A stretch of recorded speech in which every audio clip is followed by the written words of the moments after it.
Hello, good morning all of you. कैसे हैं सारे स्टूडेंट।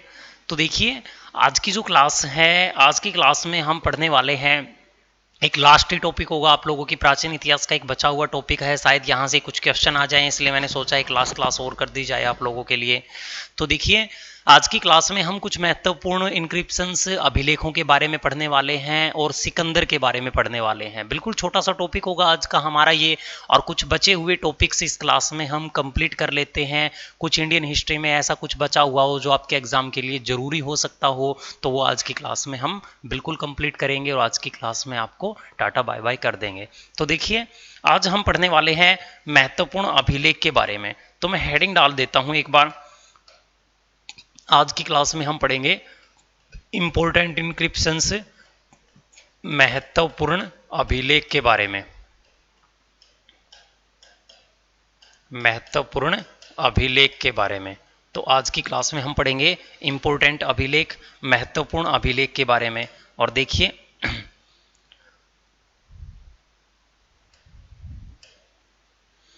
तो आज की क्लास में हम पढ़ेंगे आपके अभिलेख। सबसे पहले मैं नाम लिखता हूं हाथी गुम्फा अभिलेख। नंबर 1 पे हम पढ़ेंगे हाथी गुम्फा अभिलेख। हाथी गुम्फा अभिलेख। तो देखिए, हाथी गुम्फा, ये दिखाई नहीं देगा कोई ने। मैं नया पेन ले लेता हूं। आज हम पढ़ेंगे हाथी गुम्फा अभिलेख।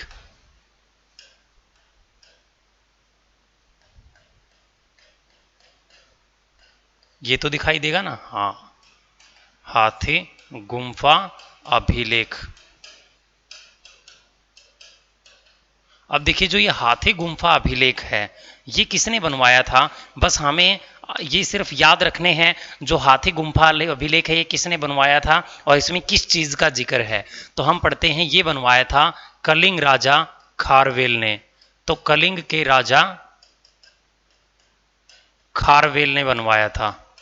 कलिंग के राजा खारवेल ने। तो हम पढ़ते हैं, ये बनवाया था कलिंग के राजा खारवेल ने बनवाया था। इसमें हमें किस बात का जिक्र मिलता है, सर्वप्रथम भारतवर्ष का जिक्र मिलता है। इसके बाद हम पढ़ते हैं नंबर 2 पे हम पढ़ते हैं अगले अभिलेख के बारे में, जूनागढ़ गिरनार अभिलेख।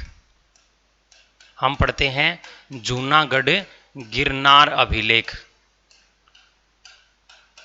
जूनागढ़ गिरनार अभिलेख। तो देखिए, जो जूनागढ़ गिरनार अभिलेख है, ये किसने बनवाया था। तो जूनागढ़ गिरनार जो अभिलेख है, ये रुद्रा दमन ने बनवाया था। तो ये हम पढ़ते हैं, ये बनवाया था रुद्रा दमन ने। तो हम पढ़ते हैं, जूनागढ़ जो गिरनार अभिलेख है, ये बनवाया था रुद्रा दमन ने। इसके बाद हम पढ़ते हैं अगला, जिसका नाम है वेसनगर गरुड़ स्तंभ लेख। नंबर 3 पे हम पढ़ेंगे वेसनगर गरुड़ स्तंभ लेख। गरुड़ स्तंभ लेख। वेसनगर गरुड़ स्तंभ लेख। वेसनगर गरुड़ स्तंभ लेख। ये किसने बनवाया था। तो ये बनवाया था विदिशा के राजा हेलियोडोरस के द्वारा। विदिशा के राजा, विदिशा कहाँ पड़ता है, बिहार में। तो हम पढ़ते हैं विदिशा के राजा हेलियोडोरस के द्वारा। हेलियोडोरस। तो हम पढ़ते हैं विदिशा के राजा हेलियोडोरस के द्वारा बनवाया गया था। इसके बाद हम अगला पढ़ते हैं नंबर 4 पे नासिक अभिलेख। नासिक अभिलेख, ये किसने बनवाया था, गौतमी बालश्री ने। ये बनवाया था गौतमी बालश्री ने। गौतमी बालश्री ने। ये बनवाया था गौतमी बालश्री ने। इसके बाद हम पढ़ते हैं अगला प्रयाग स्तंभ लेख। इसके बाद हम पढ़ते हैं नंबर 5 पे प्रयाग स्तंभ लेख। प्रयाग स्तंभ लेख। जो प्रयाग स्तंभ लेख है, ये किसने बनवाया था, समुद्रगुप्त ने। ये बनवाया था समुद्रगुप्त ने। प्रयाग का जो स्तंभ लेख है, ये किसने बनवाया, समुद्रगुप्त ने। ऐहोल अभिलेख। इसके बाद हम पढ़ते हैं ऐहोल अभिलेख। इसके बाद हम पढ़ते हैं ऐहोल अभिलेख। ये किसने बनवाया था? तो ये पुलिकेशिन सेकंड ने ये बनवाया था, पुलिकेशिन सेकंड ने ये बनवाया था, पुलिकेशिन सेकंड ने। इसके बाद हम पढ़ते हैं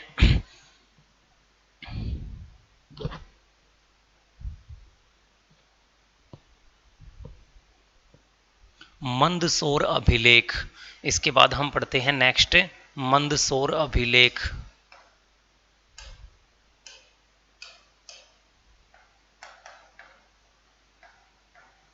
मंदसौर अभिलेख।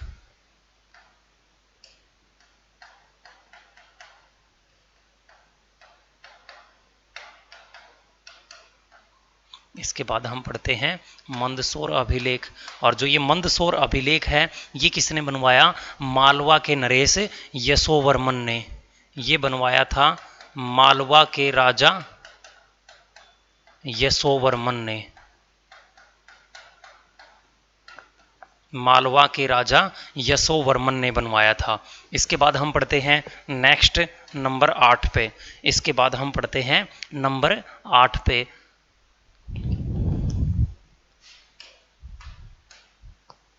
इसके बाद हम पढ़ते हैं नंबर 8 डाल देता हूं मैं यहां पे। नंबर 8 पे नंबर 8 पे हम पढ़ेंगे कौन सा? ग्वालियर अभिलेख। ग्वालियर अभिलेख। ये बनवाया था प्रतिहार नरेश भोज ने। इसे बनवाया था प्रतिहार नरेश भोज ने।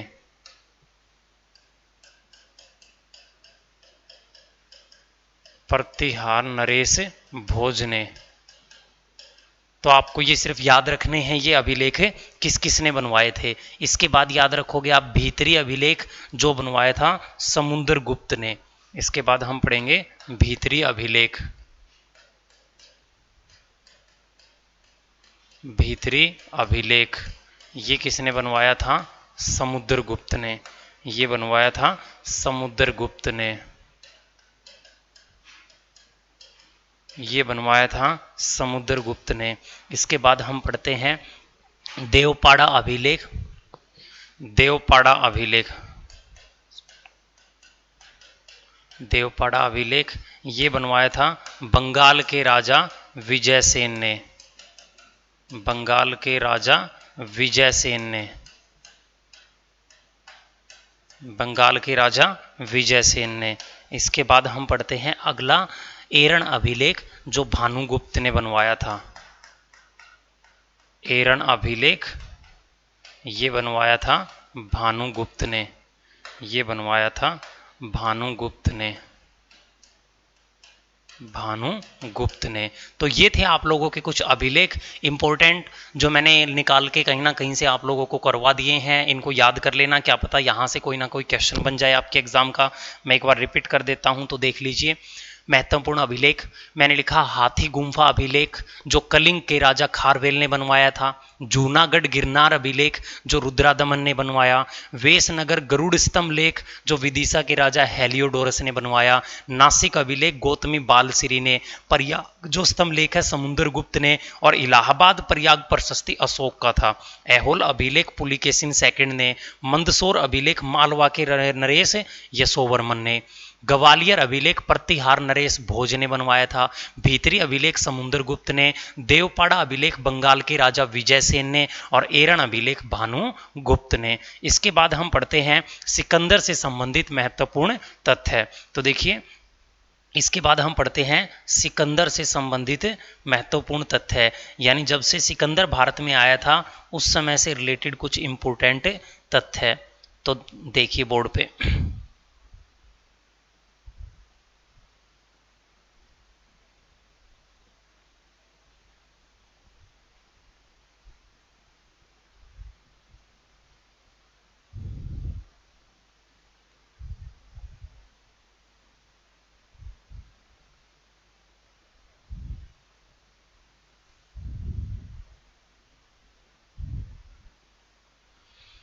इसके बाद हम पढ़ने वाले हैं सिकंदर। मैं हेडिंग डाल देता हूं सिकंदर।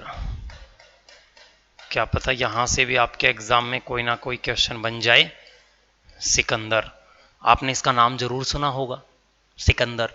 तो देखिए हम पढ़ने वाले हैं सिकंदर के बारे में। तो सिकंदर के बारे में हम पढ़ते हैं। सिकंदर के पिता का नाम राजा फिलिप था। हम पढ़ते हैं सिकंदर के बारे में। तो देखिए सिकंदर के पिता का नाम, इसके पिता का नाम राजा फिलिप था।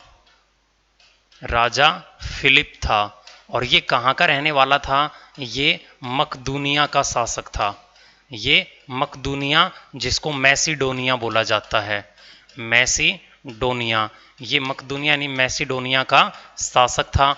और ये कहाँ पर पड़ता है? ये यूरोप में पड़ता है। ये कहाँ पड़ता है? यूरोप में। तो आप याद रखोगे इसका पिता फिलिप था जो मकदूनिया यानी मैसिडोनिया का शासक था। इसके गुरु का नाम अरस्तु था। तो हम पढ़ते हैं इस सिकंदर के गुरु का नाम, इसके गुरु का नाम अरस्तु था। एक मिनट, इसके गुरु का नाम अरस्तु था,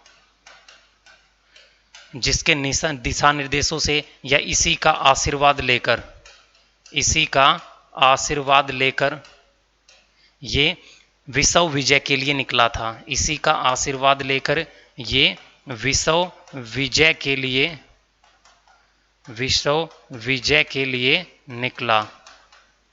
इसी का आशीर्वाद लेकर ये विश्व विजय के लिए निकला था। अपने गुरु का आशीर्वाद लेकर इसने विश्व विजय अभियान प्रारंभ किया था।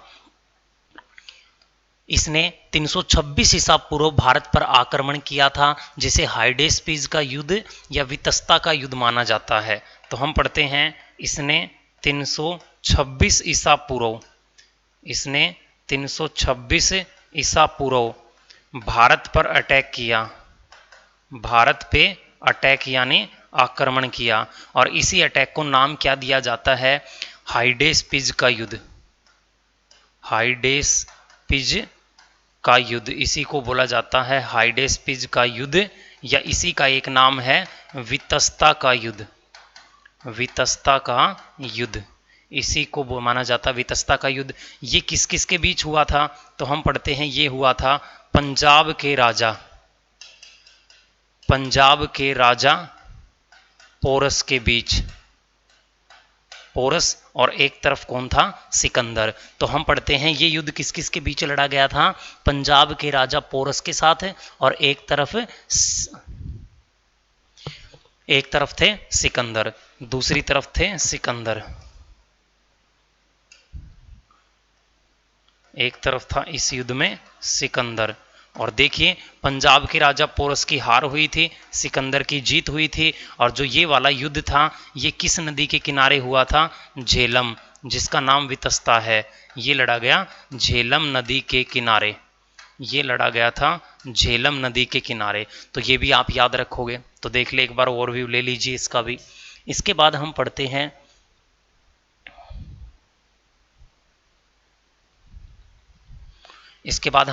सिकंदर ये युद्ध लड़के भारत से वापस चला गया। तो हम पढ़ते हैं 323 ईसा पूर्व सिकंदर भारत से वापस लौट गया। सिकंदर भारत से वापस लौट गया। सिकंदर भारत से वापस लौट गया। और जाते समय बेबीलोन नामक स्थान पर, जाते समय बेबीलोन नामक स्थान पर इसकी डेथ हो गई, सिकंदर की मृत्यु हो गई। और सिकंदर का सेनापति, मैं ये नाम लिख देता हूं जो मैंने आपको पहले पढ़ा चुका हूं आप लोगों को।